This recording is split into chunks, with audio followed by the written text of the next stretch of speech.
الحمد لله نحمده ونستعينه ونستغفره ونؤمن به ونتوكل عليه ونعوذ بالله من شرور أنفسنا ومن سيئات أعمالنا من يهده الله فلا مضل له ومن يضلله فلا هادي له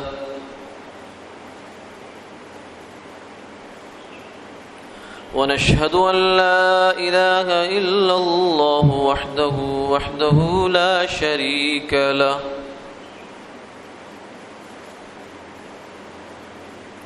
ونشهد أن سيدنا وسندنا وحبيبنا وشفيعنا ومولانا محمدا عبده ورسوله أما بعد فقد قال الله تبارك وتعالى إنما يوفى الصابرون أجرهم بغير حساب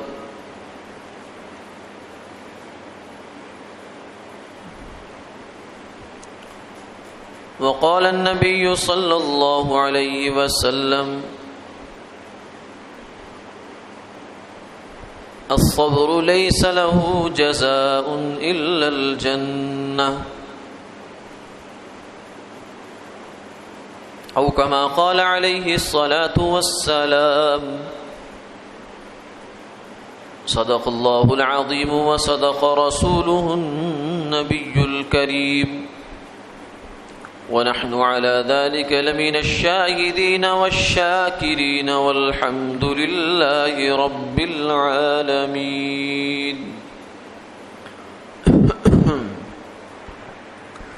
اللهم صل على سيدنا مولانا محمد وعلى آل سيدنا مولانا محمد وبارك وصلى الله عليه رشدي وعلى من شر نفسه. محترم و مکرم حاضرین و سامعین،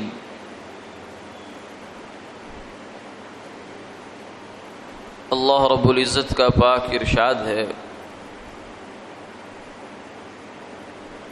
کہ صبر والوں کو ان کا اجر دیا جائے گا پورا پورا بغیر حساب کے. اور سرکار دو عالم صلی اللہ علیہ وسلم نے ارشاد فرمایا کہ صبر کا بدلہ تو جنت ہی ہے.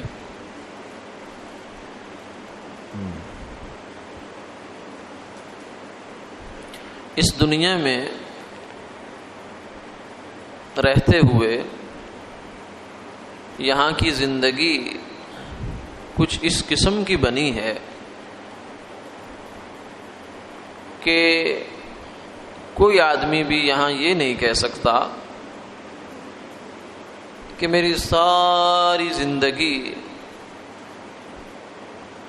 اچھی گزر گئی ہے، مجھے کبھی کوئی تکلیف نہیں آئی، نہ ذہنی نہ جسمانی نہ معاشرتی نہ معاشی، کسی قسم کی کبھی مجھے تکلیف نہیں آئی. کوئی نہیں کہہ سکتا.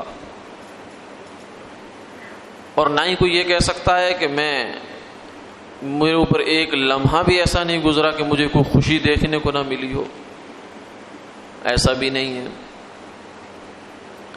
تو یہ جہان، یہ دنیا کا یہ جہان جو ہماری زندگی ہے 50 60 70 80 100 سال جتنی بھی ہے، یہ اللہ تعالیٰ نے خوشی غمی، اونچ نیچ، اچھائی برائی کے ساتھ جوڑ کر بنایا ہے.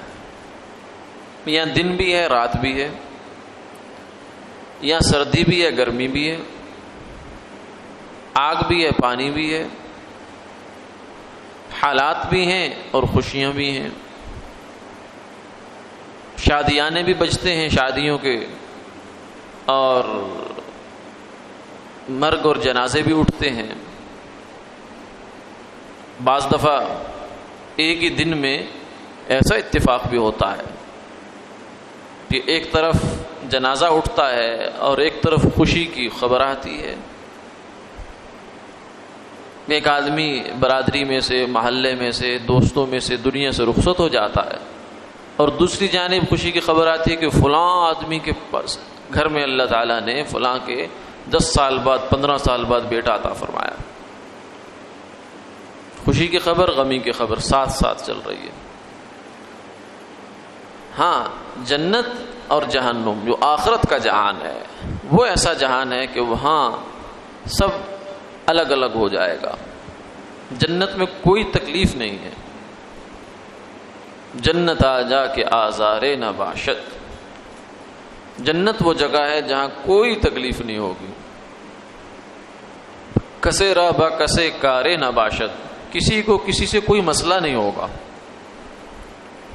جیسے دنیا میں ہمیں بہت سے مسئلے رہتے ہیں کہ میرا پڑوسی ایسے کرتا ہے، میری بیوی ایسے کرتی ہے، بیوی کو شکوہ ہوتا ہے میرا میاں ایسا کرتا ہے، ماں باپ کو اولاد سے شکوہ ہے، اولاد کو ماں باپ سے گلہ ہے، دوست کو دوست سے گلہ ہے. دنیا میں تو یہ رہتا ہے، لیکن جنت میں جا کے یہ نہیں ہوگا. جنت آ جا کے آزارے نہ باشد. کوئی تکلیف نہیں ہے، نام بھی نہیں، دور دور دور تک تکلیف کا کوئی نام نشان نہیں ہے. اور جہنم ایسی جگہ ہے کہ جہاں کوئی خوشی نہیں ہے، کوئی راحت نہیں ہے. لیکن دنیا کی زندگی یہ والی اللہ نے بیلنس رکھی ہے، دونوں طرف سے کچھ نہ کچھ اس میں ڈال دیا ہے. اور عین خوشی میں تکلیفیں رکھ دی ہیں، عین تکلیفوں میں خوشیاں رکھ دی ہیں. ایسے نظام ہے اللہ تعالیٰ کے، عجیب و غریب نظام ہے. انسان حیران ہو جاتا ہے کہ اللہ نے سیاہی میں روشنی رکھ دی ہے، روشنی میں سیاہی رکھ دی ہے. یہ اس کا قدرت کا ایک نمونہ ہے. اور پھر ہمارے لیے یہ جہان ایک آزمائش ہے، اس کی قدرت کی نشانی ہے کہ اس نے آگ اور پانی کو اکٹھا کر دکھایا ہے. ایک ہی وقت میں انسان خوش بھی ہو رہا ہے، ایک ہی وقت میں انسان غمگین بھی ہو رہا ہے. کہ ایک طرف دیکھتا ہے مثلا اللہ تعالیٰ نے اولاد کی نعمت سے نوازا ہے، خوش ہوتا ہے.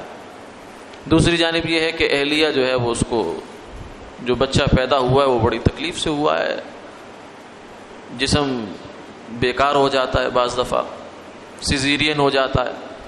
تو ایک طرف افسوس بھی ہوتا ہے، ایک طرف خوشی بھی ہوتی ہے کہ چلو اللہ تیرا شکر ہے، تو نے جان بچا لی، ماں بیٹے کی جان بچ گئی، اس پر انسان شکر ادا کر رہا ہوتا ہے. اور دوسری جانب افسوس بھی کر رہا ہوتا ہے کہ ایسے نہ ہوتا تو یوں ہو جاتا. تو یہ اللہ کا نظام ہے کہ اس نے خوشی میں غمی رکھ دی، غمی میں خوشی رکھ دی. صبر اور شکر دونوں کے جو راستے ہیں یہ دونوں ایک دوسرے کو کاٹتے ہوئے چلتے چلے جاتے ہیں. زندگی میں ہر انسان کے خوشیاں بھی چل رہی ہیں، غمیاں بھی چل رہی ہیں، اور اسی خوشی اور غمی میں ہمارا امتحان ہے کہ تم کیا کرتے ہو. الذی خلق الموت والحیات لیبلوکم ایکم احسن عملا. کہ یہ موت اور زندگی، سب سے بڑی غم موت ہوتا ہے اور سب سے بڑی خوشی زندگی ہوتی ہے. باقی سب خوشیاں اس کے تابع ہیں، وہ چھوٹی خوشیاں ہوتی ہیں. سب خوشیوں کی بنیاد تو انسان کا زندہ ہونا ہے نا. جو آدمی دنیا سے چلا گیا اس کے لیے کوئی خوشی نہیں ہے. ہمیں سب خوشیاں اس لیے خوشیاں لگتی ہیں کہ ہم زندہ ہیں. جب دنیا سے نکل گیا انسان، موت کے منہ میں چلا گیا، تو اب اس کے لیے آگے نئے مسائل ہیں. یہاں دنیا کے اعتبار سے اسے کچھ بھی نہیں ہے. زندگی میں وہ آدمی اے سی کے بغیر سوتا نہیں تھا. جب روح نکل گئی، اب چاہے آپ اس کو جون جولائی کی دھوپ میں رکھ دیں، اس کو کیا ہے، اس کے لیے سب برابر ہو گیا. اور اس کے بعد جو زندگی ہے وہ خوشیوں کی بنیاد ہے. تو بڑی خوشی تو موت اور زندگی ہے. اس کو فرمایا لیبلوکم ایکم احسن عملا، کہ یہ جو موت اور زندگی کا میں نے سرکل بنا دیا ہے، زندگی بھی ابھر رہی ہے، دنیا میں لوگ نئے آ رہے ہیں، دوسرے جا رہے ہیں. پرانے جا رہے، نئے آ رہے.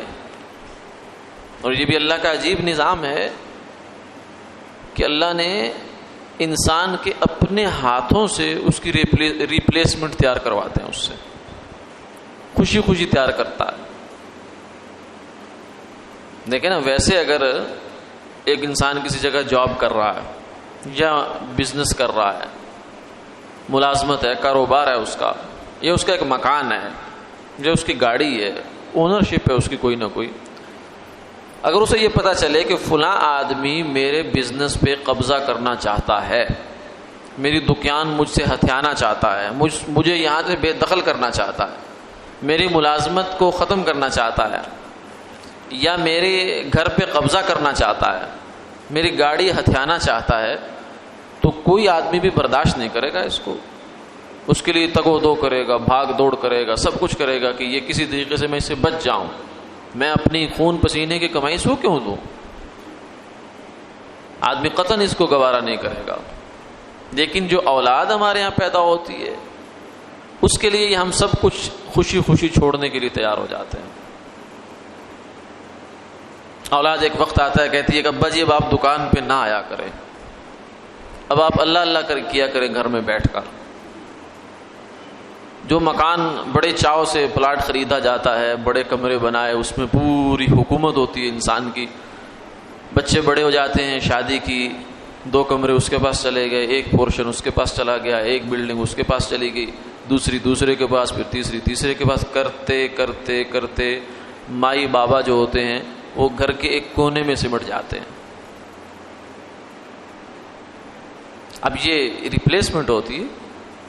ویسے کوئی اس کو کہتا ہے کہ تیرے مکان میں ایک کمرہ تجھے دیتا ہوں میں، باقی سب مکان میرا، کہے گا تو کون ہوتا ہے، تیری ایسی کی تیسی، تو کون ہوتا ہے میرے ساتھ یہ بات کرنے والا، تو نے بات ہی کیسے کی ہے. لیکن یہ اللہ کا ایک پروسیس ہے، ایک نظام ہے کہ جس سے ہم خوشی خوشی گزرتے ہیں. اور جب نہیں ہوتا تو پریشان ہو جاتے ہیں.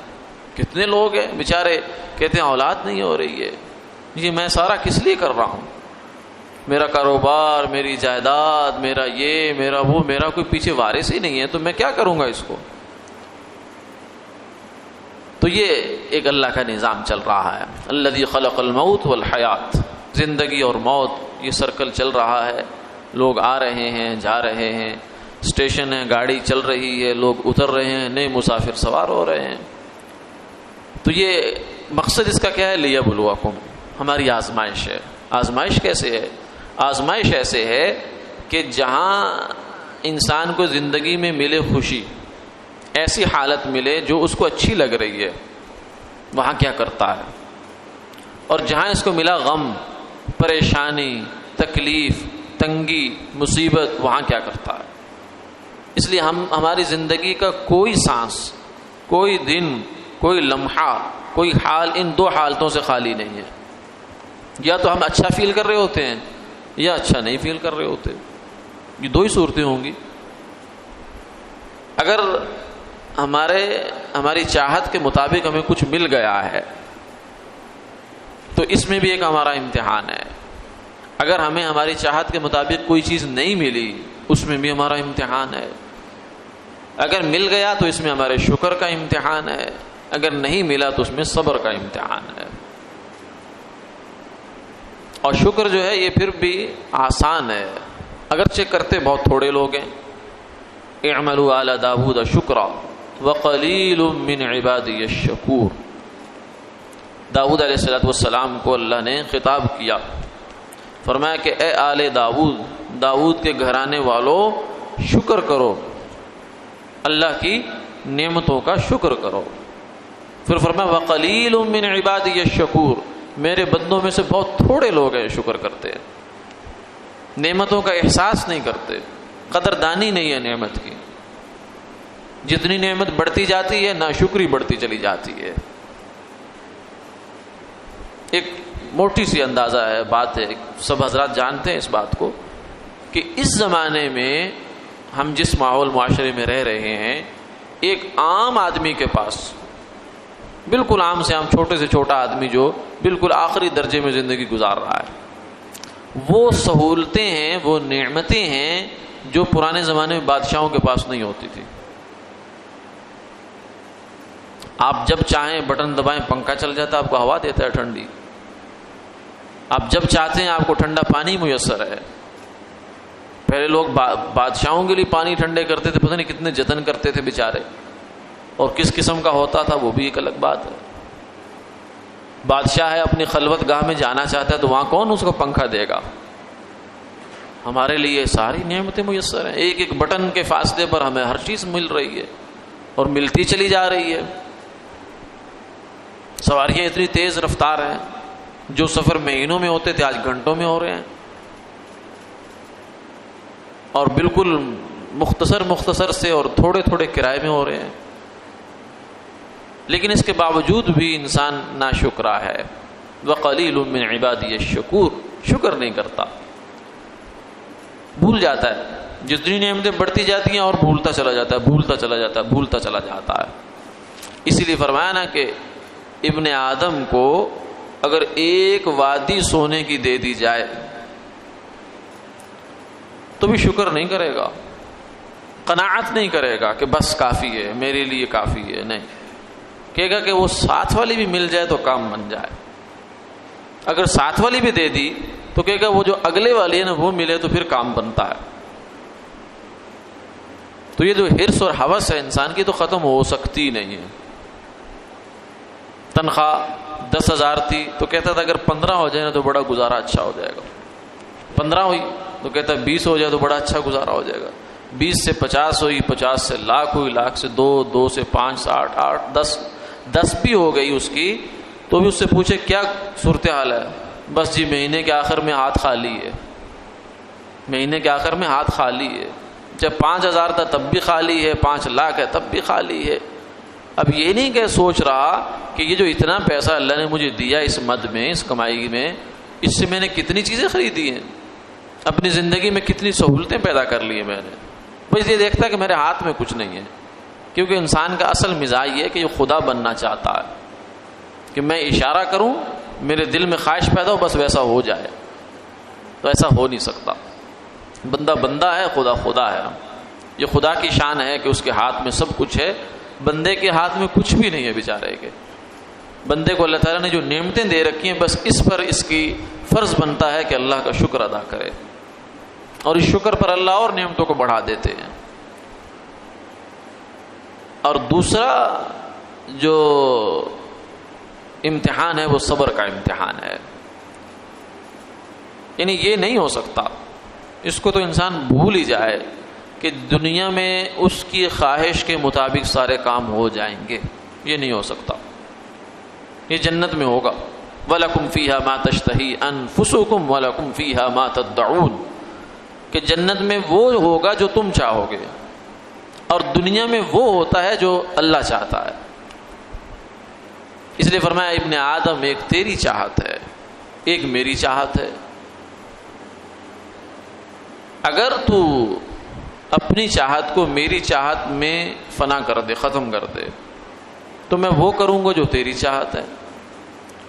اور اگر تو اپنے آپ کو میرے حوالے نہ کرے تو میں تجھے تیری چاہت میں تھکا دوں گا، لیکن ہوگا وہی جو میری چاہت ہے. چاہے تو مرضی جتنا مرضی زور لگا لے، ہاتھ پاؤں مار لے، کچھ بھی کر لے، تیرے کام این ٹائم پہ جا کے خراب ہو جائیں گے. عرفت ربی بفسق العزائم، سیدنا علی کرم اللہ تعالی وجہ نے فرمایا کہ مجھے جو اللہ کی معرفت ہوئی ہے، اللہ کو میں نے پہچانا ہے. وہ تو ویسے تو بہت ساری چیزوں سے پہچانا جاتا ہے. سورج اس کی معرفت کا ذریعہ ہے، چاند اس کی معرفت کا ذریعہ ہے، یہ زمین، یہ آسمان، یہ فضا، یہ ستارے، یہ ہوا، یہ ندی نالے، یہ آبشاریں، یہ ہر چیز خود انسان کا پورا وجود. وفی انفسکم افلا تبصرون، فرمایا اپنے آپ میں نہیں غور کرتے ہو؟ تمہیں کیا کیا اپنے اس 5-6 فٹ کے جسم میں کیا کیا چیز نظر آئے گی؟ تم غور نہیں کیا کبھی تم نے؟ جتنا کچھ اس کائنات میں اب انسان نے بنا کر ایجاد کیا، یہ سارا کہاں سے نکلا؟ انسان کے اندر سے نکلا. پہلے سوچ پیدا ہوئی، پھر اس کا خیال آیا، پھر تجربہ کیا، پھر وہ چیز پیدا کر دی اس نے. تو اپنے اندر ہی غور کر لے آدمی. تو معرفت کی نشانیاں تو بے شمار. ایک دیہاتی آدمی نے یہ کہا کہ میں نے اللہ میاں کو گائے سے پہچانا بھینس اور گائے سے.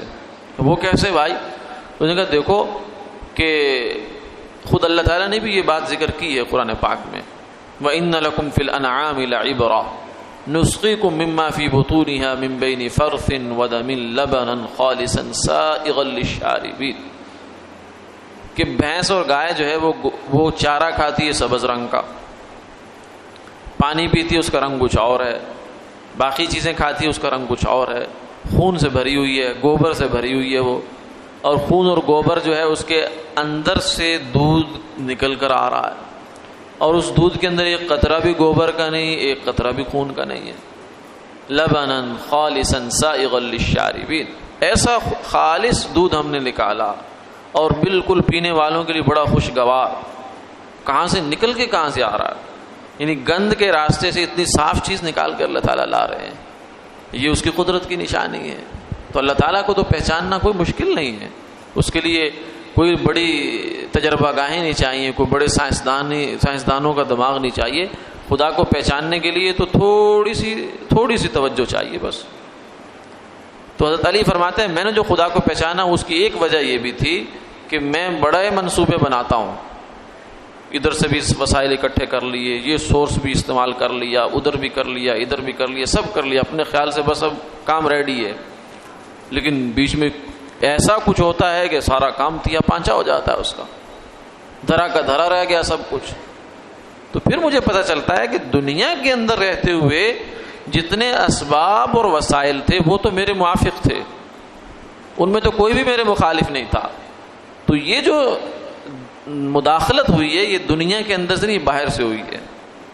یہ کوئی ایسی ہستی ہے جو ہمارے سب منصوبوں کو خاک میں ملا دیتی ہے. ابھی حالیہ جس حادثے سے دنیا گزری ہے، سمجھ والوں کو، خوش بخت انسانوں کو اس حادثے نے بھی بہت کچھ سیکھنے پہ مجبور کرایا کہ اتنی سائنس، اتنی ٹیکنالوجی، اتنی ترقی، اتنا علاج، اتنے معالجے، اتنے تحقیقات، اتنی تدبیریں، اتنے وسائل، سب کچھ کے ہوتے ہوئے انسان کیسا بے بس ہو گیا تھا کہ بس صلی اللہ ہے. کیونکہ ہسپتال والے بھی ہاتھ کھڑے کرنے کا علاج کوئی نہیں ہمارے پاس، اور تمہیں سکھ کا سانس دینے کے لیے جو ذرائع اور وسائل ہے، وینٹیلیٹر ہے، وہ بھی نہیں ہے، بس ختم کہانی. بڑے بڑے ملکوں کے پاس نہیں ہے، تو پھر کیا ہو سکتا ہے؟ یہی وہ وقت ہوتا ہے جہاں انسان کو اللہ تعالیٰ اپنی طرف متوجہ کرتا ہے. تو اس لیے دنیا کے اس زندگی کے اندر رہتے ہوئے پریشانیاں، مسائل، حالات آئیں گے، آ سکتے ہیں. اللہ حفاظت فرمائے. دعا مانگنی چاہیے، اللہ سے مصیبت مانگنی نہیں چاہیے. فرمایا لا تتمنوا لقاء العدو، کسی دشمن سے مقابلے کی تمنا نہ کرو. ہاں اگر ہو جائے تو پھر بزدل نہ بنو، فاصبروا، پھر جم جاؤ، پھر ثابت قدم رہو. تو اللہ سے آزمائش مانگنی نہیں ہے. ایک صحابی ہیں، انہوں نے کیا کیا، بہت شدید بیمار پڑ گئے، بہت شدید. تو حضور صلی اللہ علیہ وسلم عیادت کے لیے تشریف لے گئے تو ان کی حالت دیکھ کر بڑا ترس آیا. فرمایا کہ تجھے یاد ہے تو نے ایک دعا کی تھی؟ فرمایا یا رسول اللہ یاد ہے. تو نے دعا یہ کی تھی کہ یا اللہ جو تو نے مجھے آخرت کا عذاب دینا ہے نا دنیا میں ہی دے لے. نا نا نا نا، اللہ کا عذاب کوئی نہیں برداشت کر سکتا. کچھ لوگ کہہ دیتے ہیں بعض دفعہ کہ کوئی بات نہیں، دنیا میں عیاشی کرو، آگے جا کے تھوڑا بہت جہنم کا چکر لگا کے جنت میں چلے جائیں گے. نا، جہنم کا چکر تو بہت دور کی بات ہے. جہنم اگر کئی ہزار سال کے فاصلے سے بھی دکھائی دی تو سمجھ آ جائے گی. حشر کے میدان میں جہنم نہیں ہوگی، لیکن اتنی تکلیف جس کی حد نہیں ہے کوئی. تو اس لیے مصیبت مانگنی نہیں ہے. ہاں آ جائے تو پھر ہمت نہیں ہارنی. انما یوفی الصابرون اجرهم بغیر حساب. فرمایا قرآن پاک میں جو اجر کے بارے میں پیمانے ہیں مختلف، نماز کا یہ اجر ہے، فلاں چیز کا یہ اجر ہے، فلاں چیز کا یہ اجر ہے. چند چیزیں ایسی ہیں کہ جن کے اجر کے بارے میں کچھ اللہ نے پیمانہ نہیں دیا، جیسے روزہ. فرمایا الصوم لی وانا اجزی بہ، کہ روزہ میرا ہے، اس کا بدلہ میرا، یہ مسئلہ میرے اور بندے کا ہے. میں جانوں اور بندہ جانے. اور ایک صبر ہے. صبر کے بارے میں فرمایا انما یوفی الصابرون اجرهم بغیر حساب، کہ صبر کرنے والوں کو ان کا اجر اللہ کے ہاں سے دیا جائے گا بغیر حساب کے. پوری زندگی حالات میں گزر جائے، اللہ عافیت کا معاملہ فرمائے، لیکن اگر اللہ کی مشیت سے ایسا ہو جائے 100 سال 50 سال 80 سال میں کوئی کام بھی انسان کا اس کی مرضی کے موافق نہ ہو، ہر طرف سے اس کو دکھ کی خبر ہی مل رہی ہو، لیکن اللہ ایمان سلامت رکھے، دین سلامت رکھے، اپنا نام لینے کی توفیق دیے رکھے، صبر کی توفیق دے دے. اب جب یہ بندہ دنیا سے جائے گا تو جب آگے قبر میں جا کر جنت کا ایک جھونکا آئے گا تو دنیا کے ہر غم کو بھلا دے گا، سب پریشانیاں ختم ہیں. یہ پریشانیاں تو دنیا میں بھی بڑی تھوڑی دیر کے لیے ہوتی ہیں. جس وقت انسان پر پریشانی آ جاتی ہے اس وقت وہ سمجھتا ہے کہ بس یہ تو اب مجھے لے کر ختم ہی کر دے گی، لیکن اللہ کرتے ہیں وہ وقت گزر جاتا ہے. پھر وقت گزر جاتا ہے، پھر وہ پریشانی یاد کرنے میں پریشانی نہیں آتی، یاد کرنے پہ بھی یاد نہیں آتی، پھر سوچنا پڑتا ہے کہ کبھی ایسی پریشانی بھی آئی تھی. اس لیے فرمایا کہ اللہ کے اپنے نیک بندوں پر حالات آتے ہیں، رہتے نہیں ہیں. اللہ کوئی نہ کوئی راستہ نکال دیتے ہیں. ہمارا کرنے کا کام یہ ہوتا ہے کہ ہر قسم کے حالات میں اللہ کے ساتھ انسان جھکا رہے، اللہ کے سامنے لگا رہے. اس لیے فرمایا نا کہ مصیبت کو پہچاننے کا، یعنی یہ مصیبت میرا امتحان ہے، آزمائش ہے، یا اللہ تعالیٰ کی طرف سے میرے لیے سزا ہے، عذاب ہے، اس کو پہچاننے کا ایک فارمولہ ہے. وہ یہ ہے کہ ہر وہ مصیبت، ہر وہ تنگی، ہر وہ تکلیف، چاہے کاروبار پہ آ جائے، حالات آ جاتے ہیں، چاہے وہ رشتہ داروں کی طرف سے کوئی پریشانی آ جائے، اولاد کی طرف سے آ جائے، اور میاں بیوی کے آپس میں حالات میں آ جاتی ہے، کوئی بھی پریشانی تنگی تکلیف ہے، اگر اس پریشانی تکلیف میں بندے کو اللہ کے حضور جھکنا نصیب ہو گیا، اللہ کی طرف رجوع نصیب ہو گیا، اللہ سے آہوزاری کرنا، دعائیں مانگنا نصیب ہو گیا، تو اس کا مطلب ہے کہ یہ اللہ کی رحمت ہے. یعنی یہ تکلیف انسان کے لیے اللہ کی رحمت ہے، اس پر صبر کر رہا ہے، اس کا اجر اللہ کے محفوظ ہے. لیکن اگر اللہ سے غافل ہو گیا، اللہ سے شکوے شروع کر دیے کہ اللہ تو میرے ساتھ کیا کر رہا ہے، تو نے مجھے کیا دیا ہے، تو نے یہ کیا، تو نے وہ کیا، تو پھر یہ پریشانی خطرے کی بات ہے. تو اس لیے حالات آتے ہیں، حالات کو ثابت قدمی کے ساتھ گزارنا یہ اصل ہے. نہ یہ کہ انسان جزا فضا کرے، اللہ کے شکوے کرنا شروع کر دے، اللہ کے بندوں کے شکوے کرنا شروع کر دے، نہیں، بلکہ صبر سے گزار دے. اس لیے فرمایا ام حسبتم ان تدخلوا الجنہ ولما یأتکم مثل الذین خلوا من قبلکم مستهم البأساء والضراء وزلزلوا حتى يقول الرسول والذین آمنوا معه متى نصر اللہ. صحابہ نے شکایت کی آ کر، حالانکہ ہمیں وہ تنگیاں نہیں دیکھنے کو مل رہی، اللہ کا شکر ہے، وہ پریشانیاں ہمارے ساتھ نہیں ہیں جو صحابہ کے ساتھ ہوئی ہیں. ام عائشہ فرماتی ہیں کہ خود حضور کے گھر میں 2 مہینے تک چولہا نہیں جلتا تھا. تو آج کون آدمی ہے جو 2 مہینے تک فاقہ کر رہا ہے، کھانا روٹی اس کو نہیں مل رہی؟ اللہ کا شکر ہے، بہت اچھے حالات ہیں، اس طرح کے حالات ہمارے ساتھ نہیں ہیں. پھر پوچھنے والے نے گزارا کیسے ہوتا تھا؟ فرمایا کہ علی الاسودین التمر والماء، 2 کالی چیزیں یعنی کھجور اور پانی، اس پر گزر اوقات ہو جاتی تھی. آج آپ کسی آدمی کو صبح ناشتہ کھجور کا کروا دیں، پانی کھلا دیں اس کو، پھر دوپہر میں، پھر شام میں کہے گا یہ کیا ہو رہا ہے، یہ کوئی کھانا ہے، یہ تو فروٹ ہے بس. لیکن ان کی زندگی اس پہ چل رہی ہے. ایک لشکر میں ایک صحابہ گئے، ایک دفعہ چند کھجوریں تو ان کے پاس تھی، تو پہلے امیر لشکر نے سب کھجوریں جمع کر لی کیونکہ سفر لمبا تھا، تو صحابہ کو ایک ایک کھجور دیتے تھے. تو صحابہ فرماتے ہیں کہ ایک ایک کھجور جو ہے ہم چباتے رہتے تھے، منہ میں لے کر اس کو نگلتے رہتے تھے، چباتے رہتے تھے، چوستے رہتے تھے، پھر اس کی گٹھلی تک کو چوستے رہتے تھے. کہنے لگے پھر اس کھجور کی بھی قدر تب آئی جب وہ بھی ختم ہو گئی. ایک غزوہ تھا، جیش العسرہ اس کا نام ہے، تنگی کا لشکر تھا. اس میں بھی حالات یہ، گرمی کا سخت زمانہ ہے، ایک اونٹ ہے، 2 4 4 5 5 لوگ ہیں جو اس پر باری باری سوار ہوتے ہیں، ایک سوار ہوتا ہے باقی پیدل چلتے ہیں. تو ایسے حالات تو ہمارے اوپر نہیں ہیں، اللہ کا شکر ہے نہیں ہے. تھوڑے بہت حالات ہیں یہ رہتے ہیں. اللہ تعالیٰ لا یکلف اللہ نفسا الا وسعها، اس کا یہ اعلان ہے کہ میں کسی آدمی کو اس کی کیپیسٹی سے استعداد سے زیادہ تکلیف میں نہیں مبتلا کرتا، اس پر بوجھ نہیں ڈالتا. ہاں انسان ہے، طبعی غم آ جاتا ہے، پریشان بھی ہو جاتا ہے، لیکن اللہ تعالیٰ کا شکوہ نہ کرے، صبر کر جائے. اس پر صبر کر لیا تو اس کا اللہ تعالیٰ بدلہ جنت ہے. ایک صحابیہ عورت آپ کی خدمت میں آئی، کہنے لگی یا رسول اللہ مجھے مرگی کا دورہ پڑتا ہے تو دعا کر دیں کہ یہ میرے سے ختم ہو جائے. تو آپ نے فرمایا شفا چاہتی ہو یا جنت چاہتی ہو؟ یہ دورہ ختم ہو جائے یا دوسری جانب جنت ہے، دو میں سے کوئی ایک آپشن لے لو اپنا. ہم ہوتے تو ہم کیا کرتے؟ ہم کہتے یا رسول اللہ شفا بھی ہو جائے جنت بھی ہو جائے، ہم کچھ زیادہ ہی ہوشیار ہیں نا. اس نے کہا یا رسول اللہ جنت چاہیے. آپ فرمایا ٹھیک ہے. تو لے گئی، پروانہ لے گئی، حضور کی گارنٹی کے ساتھ جس کو جنت کی بشارت مل گئی اس کو اور کیا چاہیے. تو پھر کہنے لگی یا رسول اللہ ایک درخواست یہ ہے کہ چونکہ میں خاتون ہوں، عورت ہوں، تو چونکہ مرگی کے دورے میں مجھے ہوش تو رہتی نہیں ہے، تو بسا اوقات میرا جسم کھل جاتا ہے. یہ دعا کریں کہ اللہ میرا سطر نہ کھولے، میرا جسم کسی غیر مرد کو نظر نہ آیا. پر میں ہاں یہ دعا کرتا ہوں ایسا ہو جائے گا. ایک صحابی آئے یا رسول اللہ میں نابینا ہوں، دعا کریں میرے لیے مجھے آنکھیں مل رہی ہیں. فرمایا جنت چاہیے آنکھیں چاہیے؟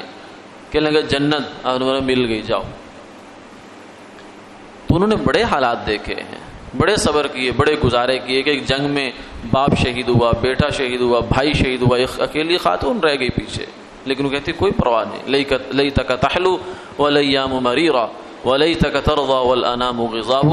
اے اللہ تو راضی رہے، اللہ کا رسول راضی ہے، سب ٹھیک ہے. چاہے زندگی تلخ سے تلخ ہو رہی ہے کوئی بات نہیں، اور چاہے مخلوق راضی ہے ناراض ہے اس سے کوئی پرواہ نہیں، اللہ راضی رہنے چاہیے. انہوں نے تو زندگی اس طریقے سے گزاری ہے. اگر ہم بھی آج اس ہدف کو اپنا لیں تو زندگی ہماری جنت ہے انشاءاللہ. اللہ نے بہت نعمتیں دے رکھی ہیں، بس جو تھوڑی بہت تنگی تکلیف حالات آ جاتے ہیں، کاروبار پر بھی آ جاتے ہیں، گھر بار میں بھی آ جاتے ہیں، رشتوں کے مسائل بھی ہو جاتے ہیں. اس کو اللہ کے حضور جھک کر دعا کر کے صبر کے ساتھ گزار دے. اللہ تعالیٰ آگے انشاءاللہ خوشی ہیں جو ہمارے استقبال کے لیے کھڑی ہیں. وآخر دعوانا الحمدللہ رب العالمین.